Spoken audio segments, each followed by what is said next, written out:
Hello, and thank you for joining me for a wacky adventure as we do the 11th recipe from Apple Turnover Murder.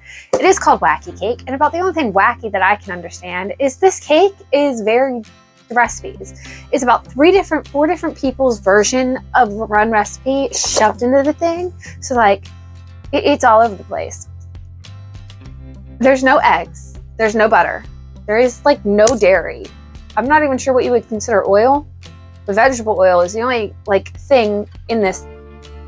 It's insane. It is insane. But let's dive in to Wacky Cake.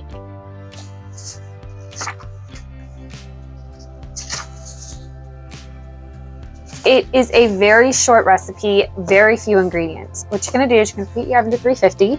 It's got a first set of ingredients and then a second set of ingredients later on. I hate when they do that, but you're gonna want 1.5 cups of all-purpose flour, 1 cup of white sugar, half a teaspoon of salt, 1 teaspoon of baking soda, 3 heaping tablespoons of cocoa powder, about 1/4 cup.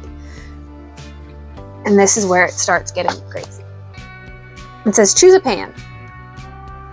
Susie's cousin used a round pan about 2 inches high. Her mother used a rectangular cake pan about 8 inches by 12 inches, and her aunt used a square 9-inch by 9-inch pan that is about 2 inches high. Susie says that opinions vary, but she doesn't think the cake cares. Already you're starting off different things.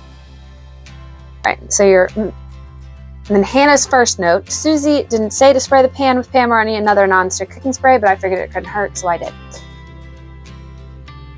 You're gonna mix the dry ingredients together and sift them, but it also says that we didn't bother with that. We just stirred everything with a fork. And then you're gonna make 3 pukas. Susie says those are holes or wells, in the mixed dry ingredients, just as if you're making a well in your scoop of mashed potatoes to hold the gravy.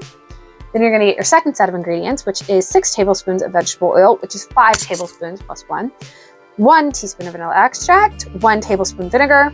We used raspberry vinegar. It was good. Never heard of that personally, but hey. 1 cup cold water. You're putting vegetable oil in one hole, the vanilla extract in the second hole, and the vinegar in the third, and then you're pouring the cold water over everything. And then you're going to blend that with a fork or a wooden spoon until it's smooth. You're going to bake it at 350 for 30 minutes. Serve warm. Here we go again with 500 different things. Susie's cousin says you shouldn't remove the cake from the pan. Just put the pan on the table and serve it that way. Susie's aunt says you should serve it with sweetened whipped cream or ice cream. Susie's mother frosts it in the pan. She sifts 2 cups of powdered sugar with a dash of salt in a bowl and stirs in a teaspoon of vanilla extract and enough cream to bring it to the right consistency. This is a great dessert for a novice baker to make. So, like I said, there's 4 different people in one recipe, and it's all, hey, do this, do this. It almost seems impossible to screw this up because it seems like they just do whatever. But with that being said, we got everything set out. Let's get started. So this is the pan I'm using. It's like one of my only cake pans. I actually think it's a 9-inch, but I don't think I own any 8 anymore. So it's what we're using. Okay, so nonstick spray.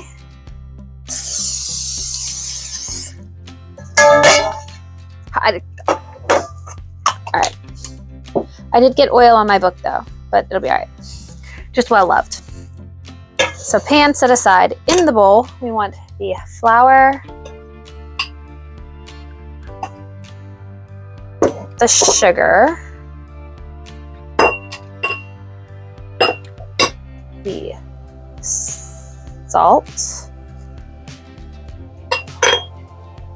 the baking soda, and the cocoa powder.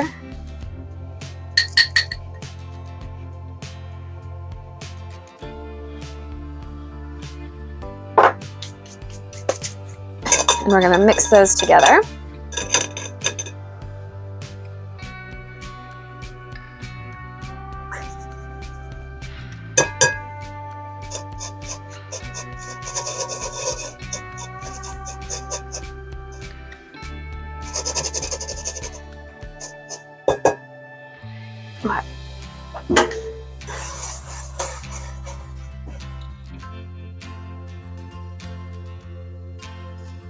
Spoon, 3 holes, 1, a 2, and a 3. A haven't actually seen this in home ec in middle school, but that's neither here nor there. Okay, so vegetable oil in the first one. Use the deepest one for that. And then vanilla in the second. And vinegar in the last. So this kind of sounds like a red velvet cake to me. Or at least an old-fashioned one before they started using buttermilk. And then cold water over everything. And mix until smooth. I think the vinegar is going to make this a very tender cake. Okay, so I sifted everything. Explain to me how I have lumps. There should not be lumps available to have, right? I'm so confused of where lumps came from. So we pour it in. Actually, I think I'm going to switch to a spatula. Apparently my wooden spoon was hiding some batter clumps. All right. And away we go. Apparently I'm just really clumsy today. It smells very chocolatey. I don't know if I'm supposed to do that. This is our cake. Looks just like a chocolate cake. Nothing really special about it. We're gonna throw it in the oven for 30 minutes. So this is what came out of the oven. It actually took closer to 40 minutes to bake, but let's give it a try.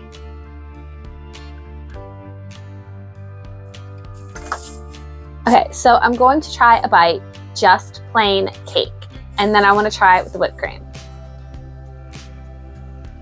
So it is very, very fudgy, and it stuck to the bottom of the pan pretty bad, even though I sprayed it. So maybe use one of the sprays with flour. But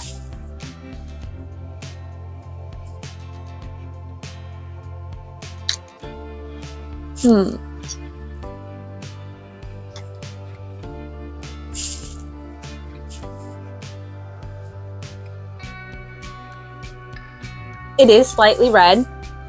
If you look at the crumb itself, it definitely looks like a red velvet cake. It tastes like one too. It is very, very tender. For some reason, the outside that was touching the pan both smells and tastes like buttered popcorn.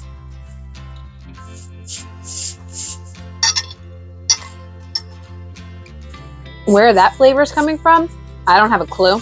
It's different. It's very tender. It's very moist. It's fudgy.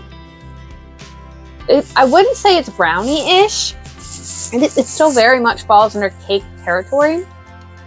And while it's not a vibrant red, like you think of like modern day red velvet, which is mostly food dye and buttermilk, it does have a red tinge, which is where the original name red velvet comes from. If I had to be honest, this to me was a red velvet cake. It was a red velvet cake.